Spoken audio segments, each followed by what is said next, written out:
Hello and welcome back to the Build Better Rockets tutorial series. My name's TWR. Let's get cracking. Now we're going to talk about some multi-stage solid rockets. Now early in the game, you really don't have access to much. You have access to this. Now, having a quick look at the stats here, we can deduce two things. Firstly, it doesn't have very much fuel on board, but it has a lot of thrust. It is very, very powerful. So much so, it's got nearly 8 times as much as is needed, or 8 times as much as the force of gravity. So what we can do, right, is we can tweak this stage to make it a little bit more optimal. Because if we take this to the pad, right, I'll show you what happens when we take this to the pad. And if you played Kerbal for 5 minutes, you will have discovered what happens when you press go on this thing. It is crazy. So throttle up, SAS engage, 5, 4, 3, 2, 1. You can see that this thing is crazy. It just goes ballistic. Look, look. Okay, and then it peters out. So the max height we're going to achieve here is going to be 4,000 meters. Nope, it's not even going to be that. Oh, it might be. Okay, it's just over 4,000 meters, 4,100 meters we'll call it. Okay, we'll revert the flight back to the VAB. And we'll see if we can get a little bit more efficiency out of this thing. So if we take this back to say 1.5, it's going to launch a little bit gentler. Okay, same amount of fuel. We haven't changed the fuel at all. We're just going to change how hard it goes. So instead of going flat out, we're going to turn it down a little bit and find that sweet spot. So about 1.5. SAS engage, panel lock, 5, 4, 3, 2, 1. You can see much gentler off the pad. Now I'm interested to see how high this will go. We may not go as high, but you can see that we have more control over the rocket. There's less force on the Kerbal, and generally it's just a nice calm launch. It's a strong, firm push that continues on over, you know, quite a while. So we're not going to go as high, alright, but that is much more desirable than the previous option. Let's head back and let's see if we can set up a configuration that's going to get us some of those early game distance records. Now there are some in the first kind of stage, you do have the decoupler. You have it quite early, so you can gain that by running around and getting some science from the KSP and also from your first launch. Okay. And what we'll do is we'll just add a couple of these boosters.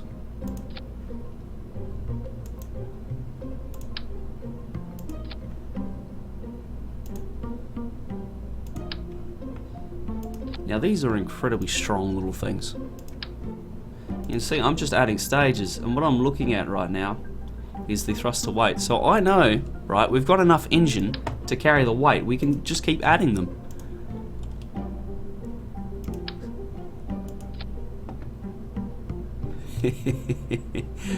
I'm interested to see how many we can stack on this thing. Obviously you'll have a part limit, so you won't be able to go as crazy as me. But you can do this endlessly. How many we got? 15 parts, 1.8 tons. We're actually still within the limits set by the initial VAB.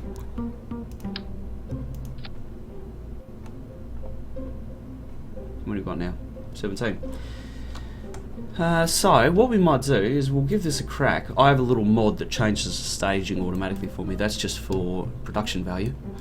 Now we'll edit the thrust to weight of these so that they are going to give us that nice, strong, continuous push rather than the balls to the wall, flat out, full throttle. Okay, there's 1.5. We'll just adjust them all to 1.5.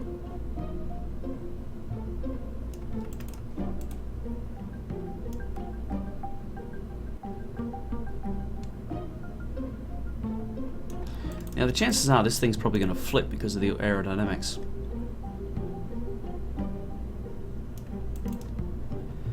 there's 1.5. 1.5. So you can see I'm having to limit these upper ones further and further and further. And as a result, our burn time becomes longer. So each of the stages is now going to burn for a little bit longer.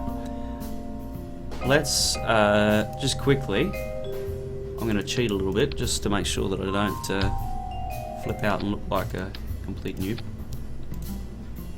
I'm going to need some batteries. Remember your batteries, guys. Don't ever forget your batteries. That's not cool. Okay. What we'll do is we'll launch this and we'll see how it goes. So we're using, you know, the very, very basic parts, and we're going to see how this goes. So this is a example of how you can chain these things together. Okay, throttle doesn't matter. When we hit go, it's going. There's no two ways about that. Alright, so 5, 4, 3, 2, 1. So that first stage isn't going to burn long at all. We'll get that tilt on, but not too much. There it goes, next stage.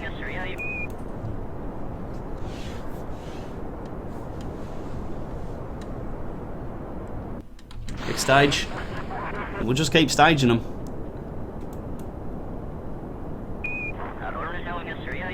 So this kind of rocket would get you a long way in the early game. Like that first 1 or 2 launches that you make, if you have something that looks like this, it's going to do pretty well. You can see how staging works. To get you further, safer, more controlled.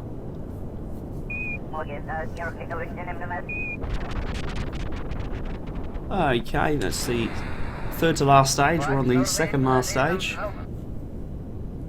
You can see now I'm heading towards 9,000 meters. Our surface speed is nice and controlled, like we're not going too quickly. Because when you go too fast, below 10 kilometers, that's when you'll flip. That's when max Q starts to affect things. Now these little flea boosters, they're not very useful, to be honest. They're not really useful in the later parts of the game. They lose their utility very quickly. It's only a starter part, get you up in the air. You can see that we would set quite a few altitude records with this, and we just beat 300 meters per second. And this rocket actually could be tuned a little bit more to go higher and further. I think that it's a little bit low on the thruster weight, but that is something that you can do. Let's go back to the vehicle assembly and talk about the T45 against the T30. So if I get rid of this, okay, we'll just add a typical top stage. So T400.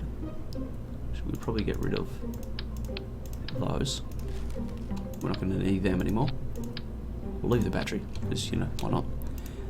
We'll get a Terrier, LV909. We'll get the structural out and the decoupler. And let's talk about the difference between these two early game engines. I reckon this is what I had. So, T30.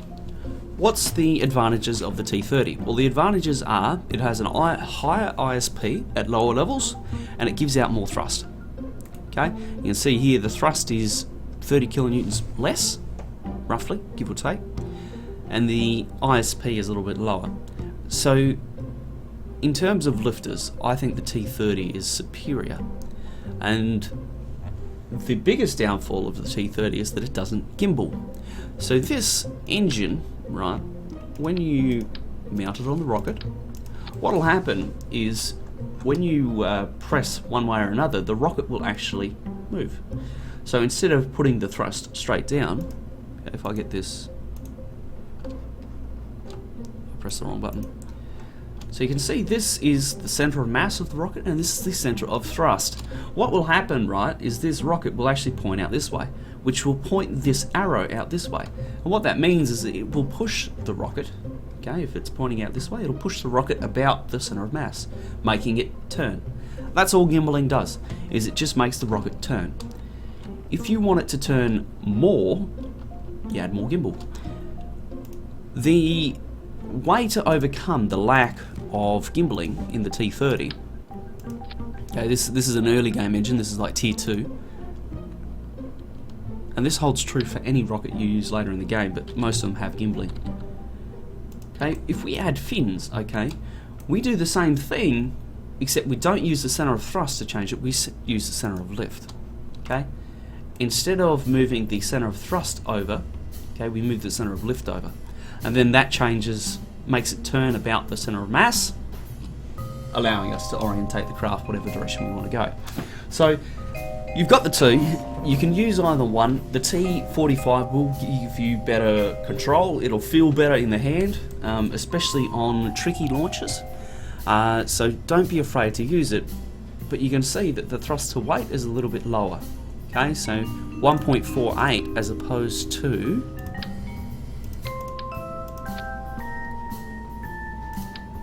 that was a Reliant. Let me get the T45 out. So we've got 2200, 1.48. Let's compare it with this one. 1.36, 2300. Okay. 2200, 1.48. So we get less Delta V out of this one, and that's because of the ISP. As this goes up, okay, the swivel will actually get better. Okay, 20 better. So there is a big gap between what it can do at sea level and what it can do in a vacuum. So that's important to remember. Basically, all you need to do though is just keep your thrust to weight in the right spot. So that's actually a little bit heavy for one of them. Keep your thrust to weight in the right spot and your Delta V over 4,000 and you'll be fine. You will go to orbit. Now, say we wanted to lift something a little bit heavier, okay? We've got this kind of thing going on, but say our payload had a bit of science on board.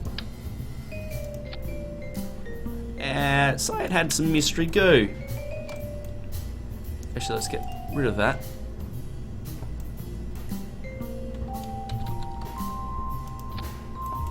Let's have a look at that. And say we wanted it to go to the moon. You'll notice that our thrust to weight now is getting a little bit low for this bottom stage. It's okay for the top stage because the top stage is going to be, you know, pretty high up in the air. Anything that's above kind of 20 to 30k doesn't need to be greater than 1.5 in terms of thrust to weight. It just needs to be greater than 1, and I think you're fine. As you go up higher and higher, that thrust to weight becomes completely irrelevant. It only relates to your burn time, not your ability to actually get to orbit.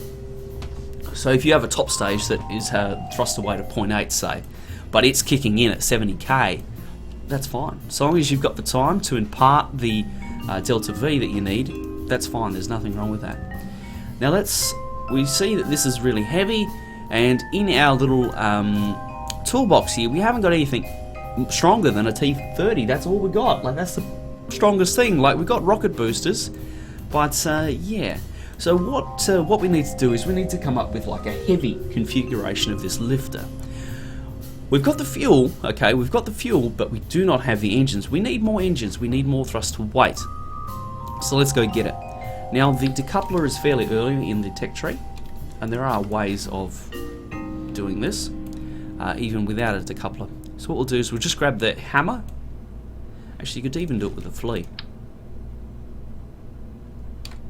Or actually, we'll check it with the flea and see how it goes. Now, obviously, we want all three engines to light at the same time, so they're in the same stage. We've got them then separating. You can see that the flea gives us the kick that we need. If I bring this all the way back to 1.5. Now, notice how this second stage, or the third stage rather, it changes numbers. What's happening is that Kerbal Engineer is recalculating this on the fly. What's happening is we're making this the burn time of this change. Obviously, this center engine is going to be burning at the same time, so that means the fuel here is going to be draining, which means that the thrust to weight of the entire craft will be changing at the same time. So we need to remember that. So what we'll do is we'll set this to 1.5, and suddenly, ta-da, our thrust to weight numbers are fine, they all make sense, and this thing would go to space. So this is a heavy configuration, inverted commas, of that lifter. And in this way, we can tweak the rocket to make it still work, even though the payload is probably a bit heavy for the just the stock standard version. So what you can do as you move through the game too, you can start to create sub-assemblies, okay? So this can become, we'll hold that there, this can be the T-30 Heavy lifter, okay? It's roughly 2 ton.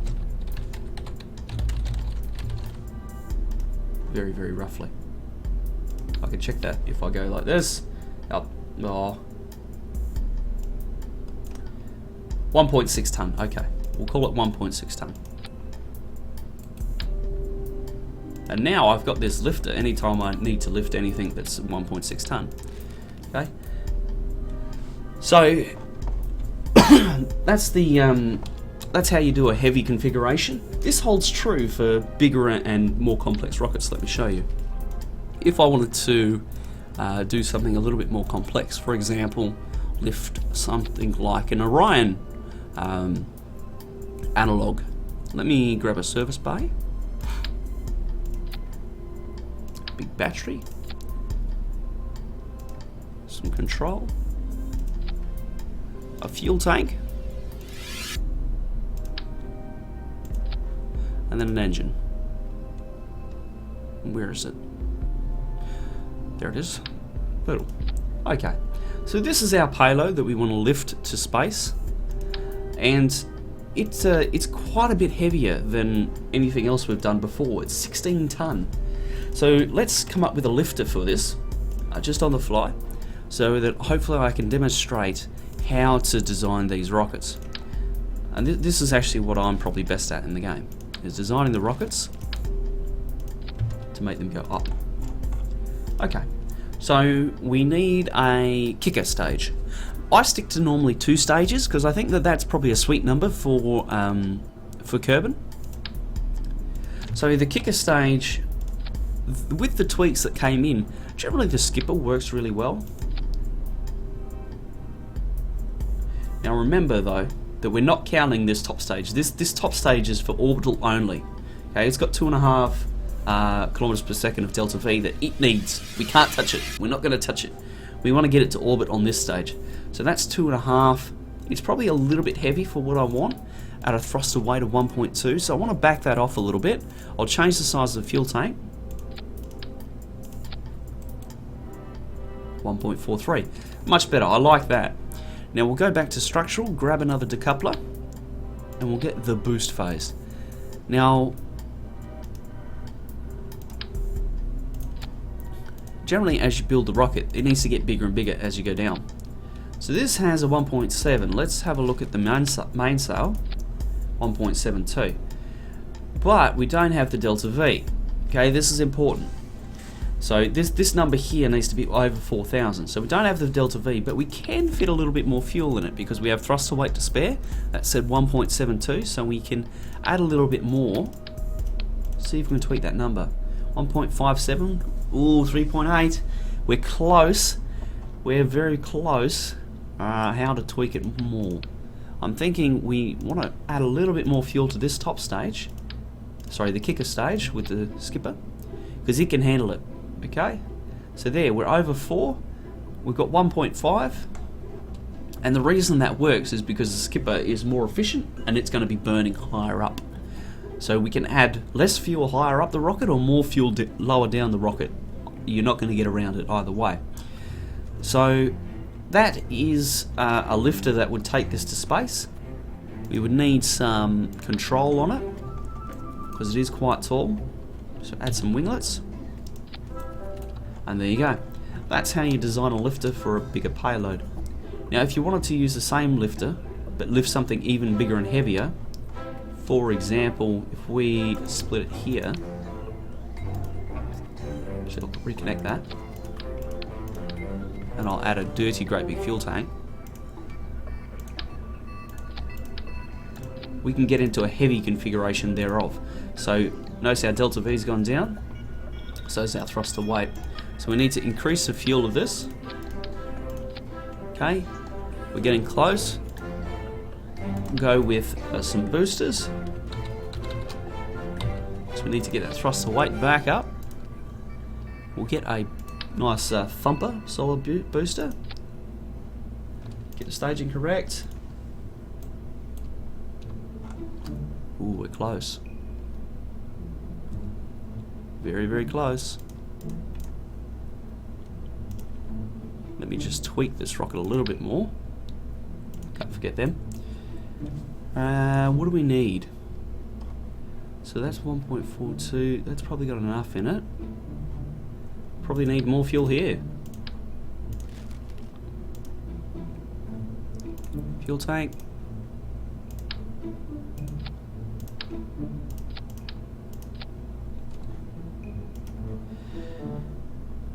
That's pretty close. That would probably go to space. What we'll do is just switch that out with a bigger booster. So if we switch this out with a bigger booster, what we can do is we can actually get more fuel in the bottom stage now. Actually, that's done it. Because the solid boosters will give us a little bit of Delta V, but they're there mostly for thrust. Okay, so to get the thruster weight numbers right. So this has been a bit of a longer video. Hopefully I've shown you how to tweak a rocket and build the heavy configuration lifters. That will lift a bigger payload without actually going to a bigger form factor. Okay, because this is 61,000. If we did this in the big tanks, okay, it would cost a hell of a lot more. So keep that in mind. I hope you have learned something, and I'll see you in the next episode where we talk about form and function, dual engine liquid stages, and advanced engine blocks. It's going to be fun.